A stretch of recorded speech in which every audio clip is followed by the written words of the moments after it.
সালাতের মধ্যে যে বিষয়টা আরো ভাবতে হবে সেটা হচ্ছে সালাতের মধ্যে আমরা দাঁড়াচ্ছি। আল্লাহ রাসূল বলেছেন, লান তাজুলা কদমু আবদিন ইয়াউমাল কিয়ামাতি হাত্তা ইসআল আন আরবা, বা কোন হাদিসে আসছে পাঁচটি, যে কোন হাদিসে আসছে চারটি, যে চারটি প্রশ্ন উত্তর না দেওয়া পর্যন্ত কোন বান্দাকে কিয়ামতের দিনে তার পাকে নড়াতে দেওয়া হবে না, নড়াচড়া করতে পারবে না, সামনে এগোতে দেওয়া হবে না।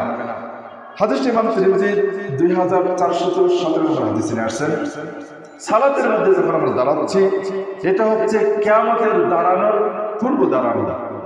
কিয়ামতে আল্লাহ রাব্বুল আলামিনের সামনে আমরা দাঁড়াবো। যদি কোনো ব্যক্তি তার সালাতকে সর্বশেষ সালাত মনে করে, আর এই যে আল্লাহর সামনে দাঁড়াচ্ছি, সালাতে দাঁড়ানো মানে কি? আল্লাহর সামনে দাঁড়াচ্ছি। আর কখন দাঁড়াবো আল্লাহর সামনে?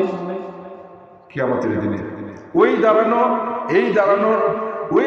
জন্য এই দাঁড়ানোর মধ্যে প্রস্তুতি নেওয়া, এটা যদি আমরা চিন্তা করি যে আল্লাহর সামনে দাঁড়িয়েছি, কিয়ামতের দিনে দাঁড়াবো, আর এই দাঁড়ানোটাই শেষ দাঁড়ানো হতে পারে।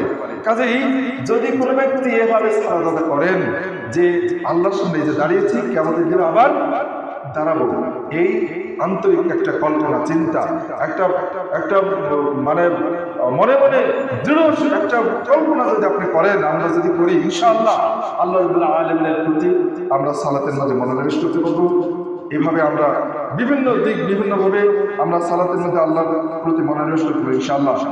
আমরা চেষ্টা করব, যা করবো সালাতের মধ্যে যত কিছু করবো, এটা আমরা ভেবে চিন্তা করবো। দেখুন, সালাতের বিভিন্ন প্রস্তুতিমূলক যে কাজগুলো করি আমরা, সেখানেও সালাতের প্রতি মনোনিবেশ নিয়ে আসার একটা উপায় রয়েছে। যেমন আমরা যখন সালাতে দাঁড়াবো, আল্লাহ রাসূল সাল্লাল্লাহু আলাইহি ওয়াসাল্লাম আল্লাহর বেলায় বলেছেন, শুধু জিনাতে পাইন্দাকুল মসজিদ, সালাতে দাঁড়ালে তোমরা তোমাদের সৌন্দর্যকে গ্রহণ করো। সালাতে দাঁড়ানোর আগে মনোনিবেশ করার জন্য, সালাতের মধ্যে মনোনিবেশ করার জন্য আমাদেরকে পোশাকের দিক থেকে বা সুগন্ধি ব্যবহারের দিক থেকে এগুলো আমরা গ্রহণ করতে পারবো ইনশাআল্লাহ। আল্লাহ সাল্লাল্লাহু আলাইহি ওয়াসাল্লাম করার জন্য আমাদের উৎসাহ দিয়েছেন। আবশ্যক নয়, কিন্তু করাটা ভালো। আমরা সুগন্ধি ব্যবহার করবো, ভালো পোশাকটা পরবো, পরার মাধ্যমে আল্লাহ রাব্বুল আলামিনের সামনে দাঁড়াবো। এই যে আল্লাহর সামনে দাঁড়াতে যাচ্ছি, এর একটা প্রস্তুতি গ্রহণ করা। এভাবে যদি প্রস্তুতি গ্রহণ করে আল্লাহর সামনে গিয়ে দাঁড়াই, ইনশাআল্লাহ আল্লাহর দিকে মনোনিবেশ আমরা করতে পারবো ইনশাআল্লাহ। এটা একটি অন্যতম অনেক বড় একটি বিষয়।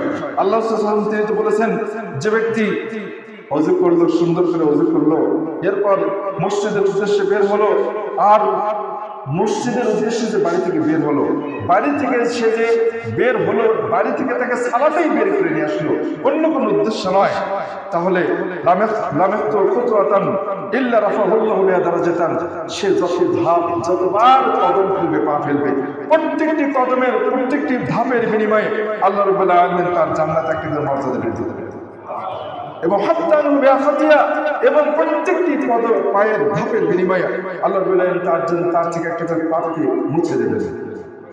এই যে আল্লাহ সাল্লাল্লাহু আলাইহি ওয়াসাল্লাম তিনি এই কথাটি বললেন, তাহলে কি মসজিদের মধ্যে সেই সালাতের প্রস্তুতি নেওয়া, না বাড়ি থেকেই প্রস্তুতি নিয়ে আসা? বাড়ি থেকেই। এবং সেখানে বাড়ি থেকে যদি আমরা এই চিন্তা করে আসি, এই যে পা ফেলছেন, আপনার মনে মনে কল্পনা যে আপনার আল্লাহ রাব্বুল আলামিনের কাছে চাওয়া যে তিনি যেন আমাদের জন্য জান্নাতে একটা স্থান বৃদ্ধি করেন, এর দ্বারা যেন একটা পাপকে ক্ষমা করে দেন। এই চিন্তা নিয়ে যদি পা ফেলি, ধাপ ফেলি, আর যদি বিভিন্ন সূরা পড়ি, দোয়া পড়ি, তাসবিহ পড়ি, জিকির করি, দরুদ পড়ি, এভাবে যদি মসজিদে আসি, আর মসজিদে আসাটাই আপনাকে বাড়ি থেকে বের করেছে, তাহলে এটা একটা সালাতের জন্য এমন বড় একটা প্রস্তুতি, মানসিক প্রস্তুতি। সালাতের মধ্যে আল্লাহর প্রতি মনোনিবেশ করার জন্য এত বড় একটা বিষয়, যা অনেক বড় সহায়ক হবে ইনশাআল্লাহ। আমরা এই বিষয়টা ভাববো, চিন্তা করবো, ইনশাআল্লাহ এভাবেই সালাতের প্রতি আমরা মনোনিবেশ করার চেষ্টা করবো।